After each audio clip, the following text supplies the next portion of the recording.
आज से लगभग 100 मिलियन साल पहले धरती पर राज करते थे धरती के सबसे बड़े जानवर डायनासोर्स। तब जमीन का नज़ारा आज से बहुत अलग था। चारों तरफ कुदरत के गुण भरे पड़े थे, हरियाली ही हरियाली, और उस हरियाली की छाती चीरते हुए राज कर रहे थे ये सबसे बड़े और मेहनत जानवर डायनासोर्स। इनका हाइट कुछ ऐसा है कि ये आज के बिल्डिंग से भी बहुत ज़्यादा बड़े थे। इनके जबड़ों में इतना ज़्यादा ताकत था कि ये पलक झपकते ही किसी भी इंसान के हड्डी को कचुंगर बना सकते थे, चकनाचूर कर सकते थे। तो सोचिए इनके जबड़ों में कितना ज़्यादा ताकत था। अगर सरल शब्दों में कहा जाए तो ये डायनासोर्स धरती के सबसे दिल दहला रहने वाले जीवों में से एक है।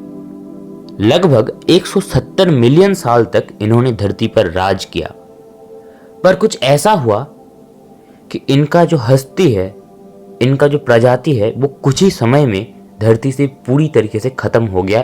धरती के पन्नों से ये गायब हो गए।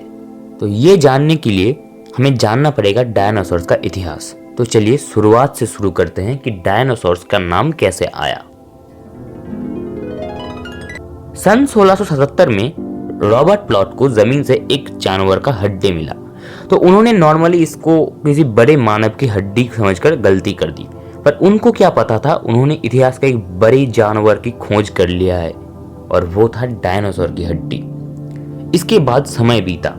सन 1942 में विलियम बकलैंड ने अपने रिसर्च के दौरान, फील्ड वर्क के दौरान, एक बड़े जानवर का फॉसिल उन्होंने उद्घाटन कर लिया, और जैसे ही उन्होंने उद्घाटन किया वो उस पर तुरंत रिसर्च पे लग गए। और रिसर्च के दौरान उनको पता चला कि ये धरती के सबसे बड़े जानवर के फॉसिल है। तो उसके बाद इसके 5 साल बीत गए और उन्होंने इस जानवर का नाम दिया डायनासोर। अब डायनासोर नाम आया एक ग्रीक वर्ड डेनोस और सौरस से। डेनोस का नाम मतलब आता है कि टेरिबल, और सौरस का मतलब आता है लिजर्ड। तो टेरिबल लिजर्ड।